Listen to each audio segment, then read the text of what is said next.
March 18, 2014, 10:30 a.m. Disney headquarters, Burbank.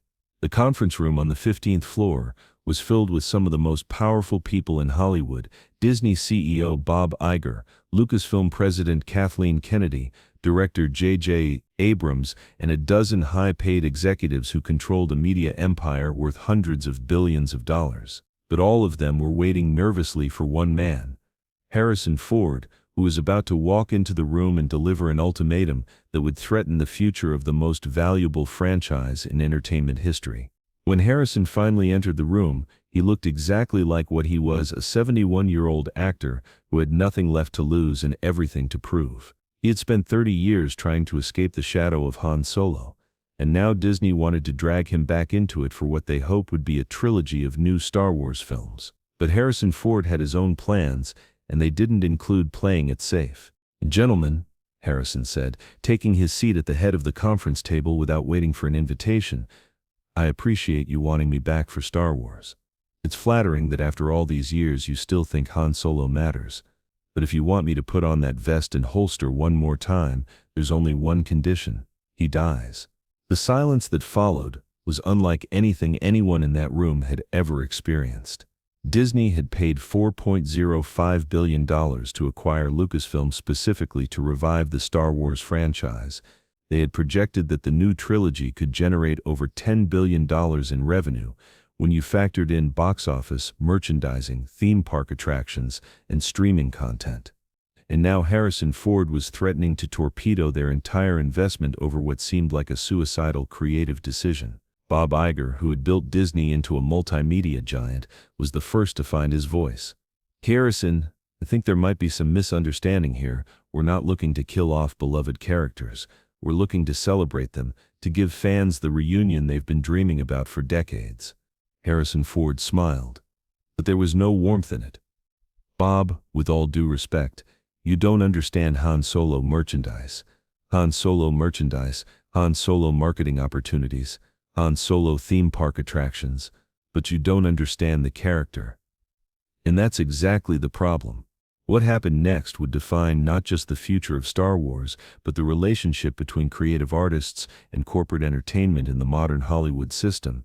Harrison Ford was about to go to war with the Mouse House, and he was prepared to lose everything to win. "Let me explain something to all of you," Harrison continued, his voice growing harder. "I've been trying to get Han Solo killed since 1983. I wanted him to die in Return of the Jedi, because that would have given his character meaning, weight, consequence. But George Lucas wouldn't do it, because dead characters don't sell toys." The accusation hung in the air like smoke. Harrison was essentially arguing that Lucas had compromised the artistic integrity of Star Wars for commercial reasons, and now he was suggesting that Disney was about to make the same mistake. Kathleen Kennedy, who had worked with Harrison on Indiana Jones and understood his perfectionist tendencies, tried to find middle ground. "Harrison, we want to honor Han Solo's legacy. We want to show him as the hero fans remember, the character who helped save the galaxy." "Kathleen," Harrison replied, "heroes aren't defined by how they live. They're defined by how they're willing to die. If Han Solo just rides off into the sunset as a nostalgic reminder of the good old days, then he becomes irrelevant. But if he dies for something important, if he sacrifices himself for the next generation, then his story actually means something." J.J. Abrams, who was sitting quietly at the far end of the table, finally spoke up. "Harrison, I understand the artistic argument, but from a practical standpoint, killing Han Solo in the first movie of a new trilogy is an enormous risk. We're asking audiences to invest in these new characters, and Han Solo is the bridge between the old trilogy and the new one." Harrison turned his attention to Abrams with the kind of focused intensity that had made him famous for playing intelligence operatives and action heroes. "JJ, that's exactly why he needs to die in the first movie. If you keep him around for all 3 films, then the new characters never get a chance to step out of his shadow. But if he dies heroically, passing the torch to Rey and Finn and Poe, then you're making a statement that this new trilogy actually matters." The logic was sound, but the financial implications were staggering. Disney's merchandising executives had already projected billions of dollars in Han Solo-related revenue over the next decade. Action figures, collectibles, clothing, theme park attractions, all of it was predicated on the assumption that Harrison Ford would reprise his role as the galaxy's most beloved smuggler for multiple films. Bob Iger leaned forward in his chair, his expression serious. "Harrison, let's talk numbers for a moment.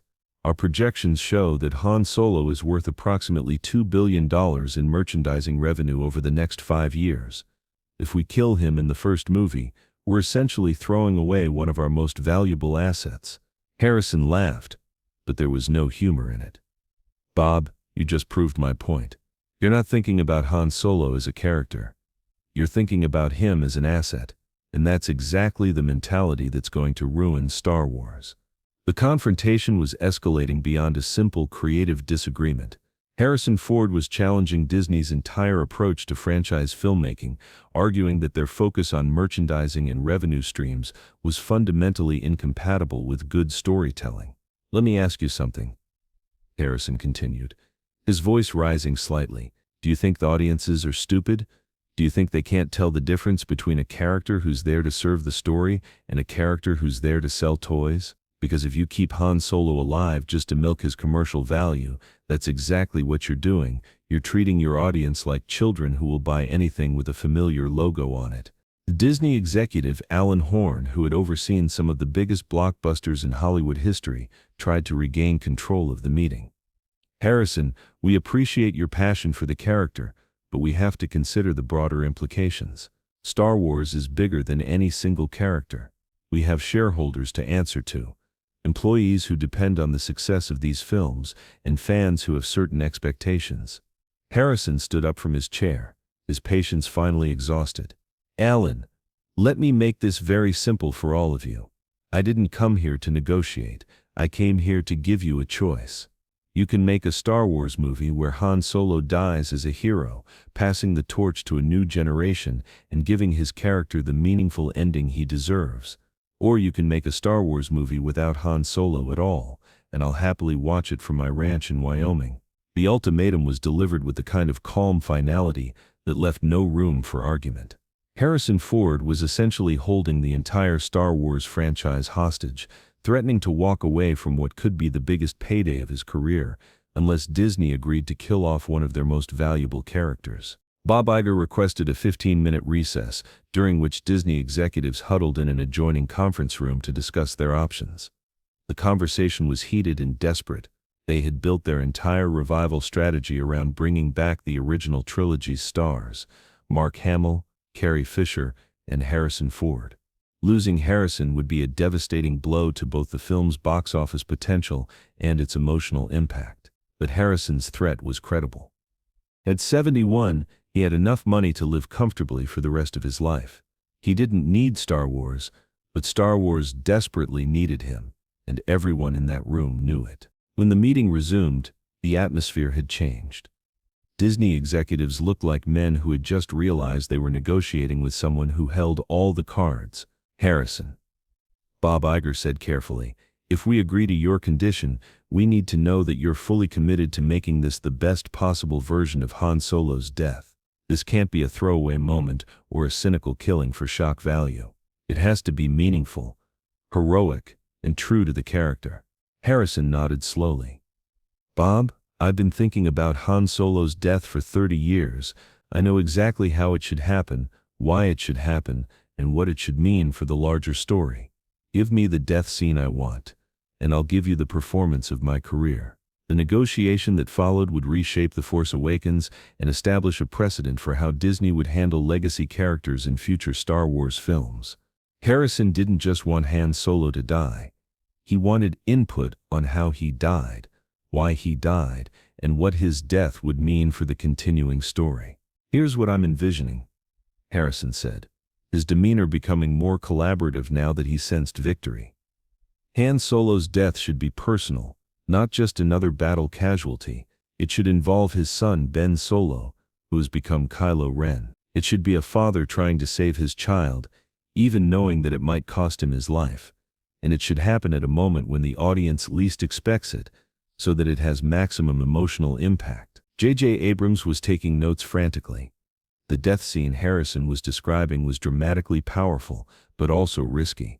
Killing Han Solo at the hands of his own son would be one of the darkest moments in Star Wars history. The key, Harrison continued, is that Han dies believing he can still reach his son.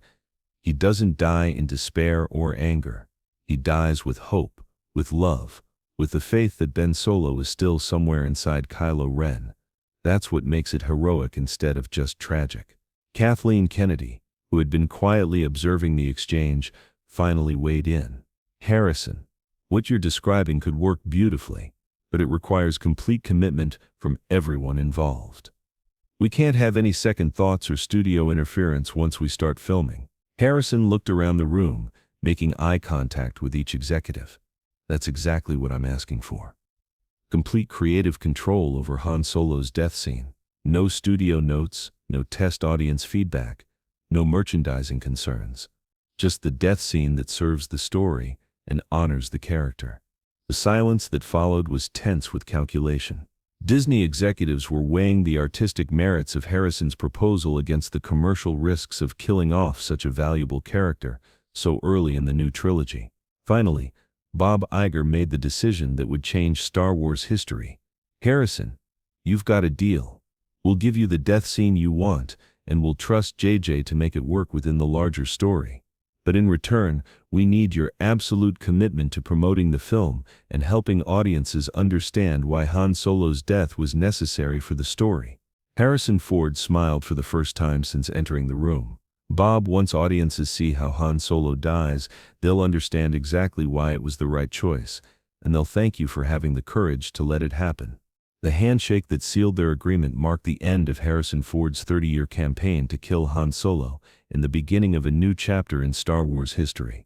But it also established a new dynamic between Disney and their creative partners, one where legacy actors could wield enormous influence over the direction of beloved franchises. The production of The Force Awakens that followed was complicated by the weight of Harrison's demands. Every scene involving Han Solo had to be crafted with his eventual death in mind. The characters' interactions with Rey, Finn, and Poe had to establish emotional connections that would make his sacrifice meaningful. And the relationship between Han and his son Ben had to be developed carefully to make their final confrontation both heartbreaking and inevitable. Harrison threw himself into the role with an intensity that surprised everyone on set. After years of seeming indifferent to Star Wars, he was suddenly passionate about every detail of Han Solo's final adventure.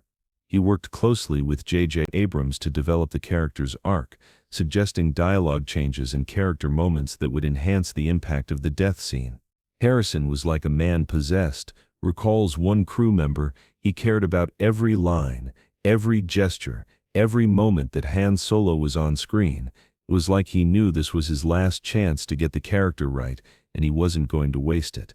The filming of Han Solo's death scene was emotionally difficult for everyone involved. Adam Driver, playing Kylo Ren, later described it as one of the most challenging scenes he had ever performed. The entire cast and crew understood they were witnessing the end of an era, the death of one of cinema's most beloved characters. Harrison's performance in that final scene was everything he had promised Disney executives it would be. His portrayal of a father's desperate love for his lost son was nuanced, powerful, and utterly convincing. When Han Solo reaches out to touch his son's face one final time before dying, audiences around the world were devastated by the emotional impact. When The Force Awakens was released in December 2015, Han Solo's death became one of the most talked about moments in Star Wars history. While some fans were initially angry about losing such an iconic character, most came to understand that Harrison had been right about the dramatic necessity of the death scene.